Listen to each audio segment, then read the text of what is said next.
ശബരിമല തീർത്ഥാടകർ അയ്യപ്പ ദർശനത്തിനായി വനയാത്ര തുടങ്ങുന്ന സ്ഥലമാണ് കോട്ടയം ജില്ലയിലെ എരുമേലി. മഹിഷിയുടെ അധീന പ്രദേശമായതിനാൽ എരുമക്കൊല്ലി എന്നറിയപ്പെട്ട പ്രദേശമാണ് എരുമേലിയായി തീർന്നതെന്ന് വിശ്വസിക്കപ്പെടുന്നു.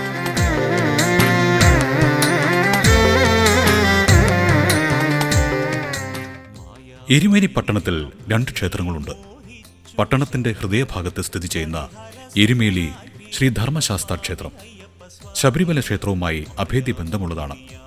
ഈ ക്ഷേത്രം വലിയമ്പലമെന്നും മറ്റൊന്ന് കൊച്ചമ്പലമെന്നും അറിയപ്പെടുന്നു. 2 ക്ഷേത്രങ്ങളും 1/2 കിലോമീറ്ററിനുള്ളിലാണ് സ്ഥിതി ചെയ്യുന്നത്. ശബരിമല തീർത്ഥാടന വേളയിൽ പ്രശസ്തമായ എരുമേലി പേട്ടതുള്ളൽ വലിയമ്പലത്തിനും കൊച്ചമ്പലത്തിനും സമീപമാണ് നടത്തുന്നത്.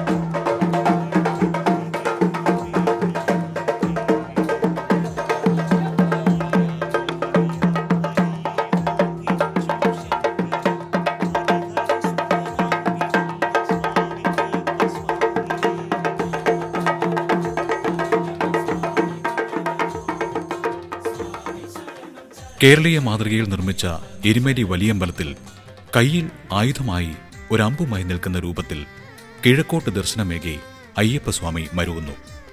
മഹിഷി നിഗ്രഹത്തിന് ഉപയോഗിച്ച അമ്പാണത്രേ അത്. കുംഭമാസത്തിൽ ഉത്രം ആറാട്ടായി 10 ദിവസമാണ് ഉത്സവം.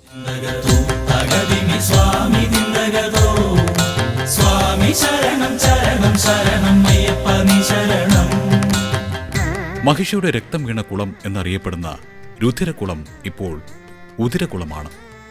പണ്ട് റാന്നി കർത്താവ് എന്ന നാട്ടുരാജാവിന്റെ വകയായിരുന്നു ക്ഷേത്രം. ആലമ്പള്ളി എന്നായിരുന്നു അന്ന് ക്ഷേത്രത്തിന്റെ ചുറ്റുമുള്ള സ്ഥലത്തിന്റെ പേര്. ശബരിമല തീർത്ഥാടകർ എരുമേലിയിൽ വന്ന് ദർശനം നടത്തിയതിനു ശേഷം വേണം മല ചവിട്ടാൻ എന്നതാണ് വിശ്വാസം. ശബരിമല തീർത്ഥാടകരുടെ പ്രധാന സംഗമസ്ഥാനം കൂടിയാണിത്.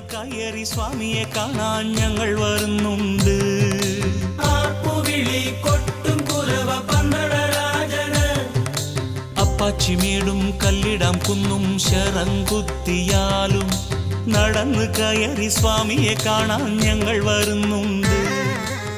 എരുമേലി വലിയ അമ്പലത്തിൽ നിന്ന് 1/2 കിലോമീറ്റർ അകലെയാണ് ചെറിയമ്പലം അഥവാ കൊച്ചമ്പലം സ്ഥിതി ചെയ്യുന്നത്. പേട്ട ശാസ്താക്ഷേത്രം എന്നും ഇതറിയപ്പെടുന്നു. പണ്ട് എരുമേലി പുത്തൻ വീട്ടിൽ ഒരു അമ്മൂമ്മയുണ്ടായിരുന്നു. അയ്യപ്പൻ മഹിഷിയെ വധിച്ച കഥകൾ കേട്ടപ്പോൾ അയ്യപ്പൻ ഈശ്വരന്റെ അവതാരമാണെന്ന് മനസ്സിലാക്കിയ ആ അമ്മ തന്റെ മകൻ പെരുശ്ശേരി പിള്ളയോട് ക്ഷേത്രം പണിയുവാനും അയ്യപ്പ വിഗ്രഹം പ്രതിഷ്ഠിക്കുവാനും ആവശ്യപ്പെട്ടുവെന്നുമാണ് ഈ കൊച്ചമ്പലത്തിന്റെ ഐതിഹ്യം.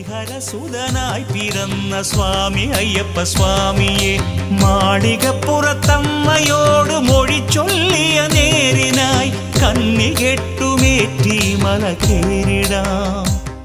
എരുമേലി വാവർ മസ്ജിദ് എരുമേലി പേട്ട ശാസ്താ ക്ഷേത്രത്തിനടുത്താണ് സ്ഥിതി ചെയ്യുന്നത്. അയ്യപ്പന്റെ ഉറ്റമിത്രമായി ഐതിഹ്യത്തിൽ നിറഞ്ഞു നിൽക്കുന്ന വാവരുടെ പള്ളിയിൽ ദർശനം നടത്തിയ ശേഷം മാത്രമേ 18ാം പടി ചവിട്ടാവൂ എന്നാണ് വിശ്വാസം. മതസൗഹാർദ്ദത്തിന്റെ ഉത്തമ ഉദാഹരണമായി വാവര് പള്ളിയും അയ്യപ്പ ക്ഷേത്രങ്ങളും എരുമേലിയിൽ നിലകൊള്ളുന്നു. വാവരു സ്വാമിയെ കുടിയിരുത്തിയ എരുമേലിയിൽ ഞങ്ങൾ പേട്ട തുള്ളി മനസ്സ് നിറയ ഭക്തി നുകർന്നു.